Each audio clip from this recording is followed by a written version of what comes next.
दोस्तों, एक मिनट सोचिए। आपकी जिंदगी एक ट्रेन की तरह है। रोज सुबह उठते हो, काम के लिए निकलते हो, दोस्तों से मिलते हो, फैमिली के साथ टाइम स्पेंड करते हो। यही रूटीन दोबारा दोबारा रिपीट होता रहता है और ऐसे ही दिन, महीने और साल गुजरते रहते हैं। लेकिन इस सफर में हम एक चीज भूल जाते हैं, अपने रब से कनेक्शन, जो आखिरत में काम आने वाला है। नमाज वही कनेक्शन है जो हमारी जिंदगी को डायरेक्शन देता है। बिना नमाज के जिंदगी एक खोखला सफर है। ऊपर से चमक है लेकिन अंदर से खाली।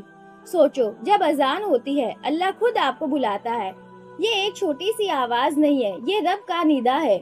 आ मेरे बंदे, मैं तुझे अपने हुजूर बुलाता हूँ। और हम क्या करते हैं? फोन स्क्रॉल करते रहते हैं या कहते हैं बस 5 मिनट और। दोस्तों, असल में वो 5 मिनट ही आपकी दुनिया और आपकी आखिरत का फैसला कर सकते हैं। नमाज को जिंदगी का हिस्सा बनाने का पहला तरीका है अपने दिल को समझाना। हम अक्सर सोचते हैं कि नमाज एक जिम्मेदारी है, एक फर्ज है जिसे बस निभाना है, लेकिन असल में नमाज एक तोहफा है। सोचो, अगर कोई आपको रोज एक ऐसी जगह बुलाए जहां आप अपने गम भी उतार सकते हो, अपनी ख्वाहिश भी कह सकते हो और सुकून भी पा सकते हो, तो क्या आप मना करोगे? नहीं ना। यही तो नमाज है। इसको पनिशमेंट मत समझो, इसको बोझ मत समझो, इसको जिम्मेदारी मत समझो, इसको एक मुलाकात समझो अपने रब के साथ, जो तमाम जहानों और मखलूकों का मालिक है, जो जन्नत और जहन्नुम का मालिक है, जो हमें जन्नत देने वाला है, दुनिया में हर खुशी देने वाला है। उसी से तो मुलाकात का वक्त है नमाज। दूसरा तरीका है अपने रूटीन नमाज के हिसाब से बनाना, ना कि नमाज को रूटीन के हिसाब से चलाना। अक्सर हम शेड्यूल बनाते हैं और फिर नमाज को उसके बीच फिट करने की कोशिश करते हैं। जब फिट नहीं होती तो उसे डिले कर देते हैं।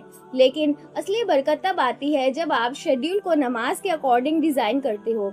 सुबह उठना तो फर्ज के साथ उठना, काम शुरू करना तो जोहर के बाद, आउटिंग करनी हो तो असर के बाद, डिनर करना हो तो मगरिब के आसपास और रात की प्लानिंग इशा के बाद। जब आप इस तरह जिंदगी चलाते हो तो आप फील करोगे कि हर काम में एक नई बरकत, एक नया सुकून आ गया है। नमाज को अपनी जिंदगी का अनमोल हिस्सा बनाने का तीसरा तरीका है नमाज के अंदर अपने इमोशंस को जोड़ो। जिस काम में इमोशन जुड़ जाते हैं वो काम अक्सर हम दिल से करते हैं।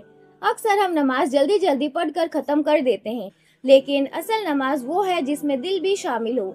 जब आप सूरह फातिहा पढ़ते हो, सोचो कि अल्लाह आपको जवाब दे रहा है, क्योंकि ये तो क्लियर है कि सूरह फातिहा आदि अल्लाह के लिए है और आदि बंदे के लिए। जब आप सजदे में हो, सोचो कि आप दुनिया के सबसे करीब मकाम पर हो, अपने रब के पास। उस वक्त अपने दिल की सारी बातें अपने रब से कह दो। सजदे में अपने आंसुओं को गिरने दो, क्योंकि सजदा वो जगह है जहां इंसान अपने रब के सबसे ज्यादा करीब होता है। चौथा तरीका है छोटी छोटी आदतें बनाओ। अगर आप अभी तक 5 वक्त की नमाज रेगुलर नहीं पढ़ते तो एकदम से परफेक्शन एक्सपेक्ट मत कीजिए। आज से डिसाइड कीजिए कि मैं फजर छोड़ूंगा नहीं। 2 दिन बाद उसके साथ मगरिब शामिल कीजिए। धीरे धीरे जब आदत बनेगी तो आप खुद महसूस करने लगेंगे कि आपकी रूह खुश हो रही है, आपको नमाज में लज्जत महसूस हो रही है। टाइम टू टाइम आपका दिल नमाज पढ़ने का कर रहा है। अल्लाह आपकी नीयत देखता है और वो बंदा जो स्ट्रगल करके नमाज पर कायम होता है, उसके लिए अल्लाह ताला कितनी बरकतें देता है वो हम सोच भी नहीं सकते। दोस्तों, 5 वक्त की नमाज नहीं पढ़ पाते तो ये सोचो कि अगर फजर मिस हो गए तो जोहर मिस नहीं होने दोगे। ऐसे करके नमाजों को अपनी जिंदगी का हिस्सा बनाओ। और 5वां तरीका है अपने एनवायरनमेंट को बदलना। नमाज की आदत तब बनती है जब आप अपने आसपास उन लोगों के साथ वक्त गुजारते हो जो नमाज को अहमियत देते हैं। अगर आपके दोस्त नमाज के लिए खड़े हो जाते हैं तो ऑटोमेटिकली आपका दिल भी खींचता है। घर में अजान लगाए, फैमिली को इकट्ठा कीजिए, अपने बच्चों को साथ ले जाइए। ये एनवायरनमेंट आपके दिल को नमाज के लिए रेडी करेगा।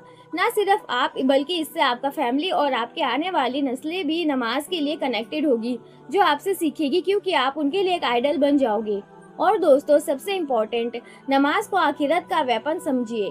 कब्र में सबसे पहला सवाल नमाज का होगा। सोचिए, अगर हमने दुनिया के लिए हर चीज के लिए वक्त निकाला, दोस्ती, मस्ती, फोन चलाना, करियर, लेकिन अल्लाह के लिए वक्त नहीं निकाला, तो हम क्या जवाब देंगे? नमाज के बिना जिंदगी की गाड़ी अधूरी है।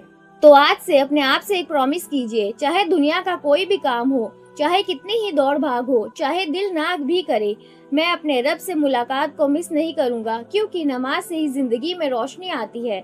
नमाज से ही दिल को सुकून मिलता है। अला बिज़िक्रिल्लाहि तत्माइनुल कुलूब, बेशक अल्लाह की याद में ही दिलों का सुकून है। और नमाज से ही आखिरत की राहें आसान होती है। दोस्तों अपने दिल में बस इतना याद रखिए, जो बंदा नमाज को जिंदगी का हिस्सा बनाता है, अल्लाह उसकी जिंदगी को अपनी रहमत का हिस्सा बना देता है। और ये मोरल तो आपने भी कहीं ना कहीं सुना या पढ़ा होगा कि नमाज से मत कहो मुझे काम है, बल्कि काम से कहो मुझे नमाज अदा करनी है। अगर आपको ये वीडियो पसंद आई हो तो इसे लाइक, शेयर और कमेंट जरूर करिए। साथ ही इस चैनल को सब्सक्राइब करना ना भूलें और बेल आइकन जरूर प्रेस करें ताकि मेरे नए वीडियोस आप तक सबसे पहले पहुंचे।